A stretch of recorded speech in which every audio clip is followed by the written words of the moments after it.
Welcome to Time of Death. This video is for informational purposes and in no way meant to glorify or condone violence. In today's video, we'll be discussing the murder of Cristina Marie Salazar. Salazar was shot and killed Wednesday, March 2nd, 2011, near Maple Avenue and Adams Boulevard in historic South Central, according to LA County coroner records. Peter Ignacio Garcia was subsequently arrested and charged with the murder. The following is the evidence at trial.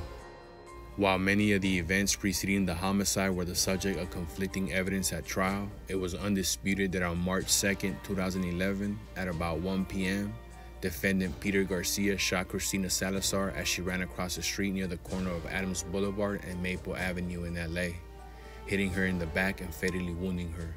It was also undisputed that at some point earlier in the day, Cristina Salazar shot defendant's sister Diana in the leg, but the precise timing and location of that shooting were in dispute. Cristina Salazar lived in Chino, but in March of 2011 was staying with her sister and her sister's family while attending school. Salazar's sister lived near 29th and Main Street in LA. At that time, defendant Peter Garcia lived with his family, including his mother, Martha Garcia, and his sister, Diana Garcia, a few blocks away on 27th Street, just west of Maple. Salazar and Diana did not like each other. Several eyewitnesses offered testimony at trial regarding the shooting. Akeem Coburn was putting his daughter into his vehicle, which was parked on the east side of Maple, north of the intersection with Adams.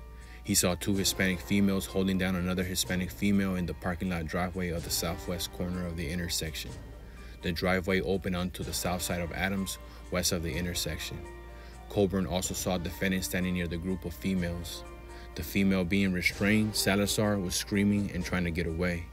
Coburn was originally alerted by the screaming, which lasted 5 to 10 seconds. Salazar was trying to run away, but the other two females were trying to pull her back by the arms. It did not appear to Coburn that Salazar was aggressive toward the other women or trying to fight back. She was just trying to get loose and run away from them.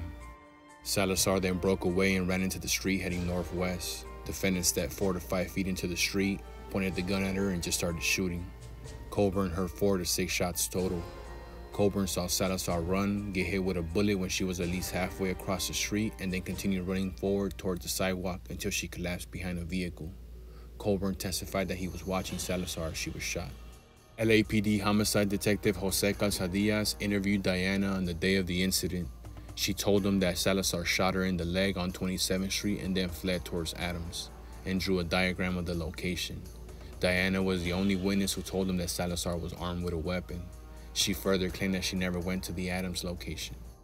An autopsy was performed on Salazar's body on March 5, 2011. Salazar died from a single gunshot wound and resultant bleeding. The gunshot wound was located in the center of her back between her shoulder blades. The coroner recovered a .380 caliber bullet from Salazar's chest cavity and noted that the bullet traveled through her body from right to left, back to front, and upward. That trajectory was consistent with someone hunched over and running away from the shooter.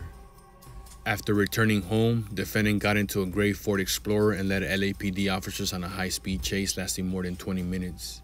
Defendant drove erratically, failing to stop for stop signs and red lights, reaching up to 90 miles per hour, colliding with other vehicles, and at times driving on the wrong side of the street. At one point during the pursuit, defendant drove back to 27th and Maple near his residence and threw a pistol out of his car window.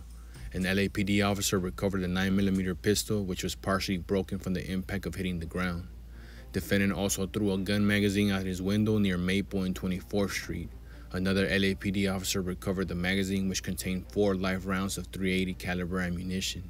Eventually, defendant again drove back to 27th Street, stopped the vehicle near his house, and surrendered to police. Following the trial, the jury acquitted defendant of murder, but found him guilty of the lesser-included offense of voluntary manslaughter, including a gun enhancement. The court sentenced Peter Garcia to a total term of 40 years to life in state prison. Cristina Marie Salazar was 17 years old at the time of death.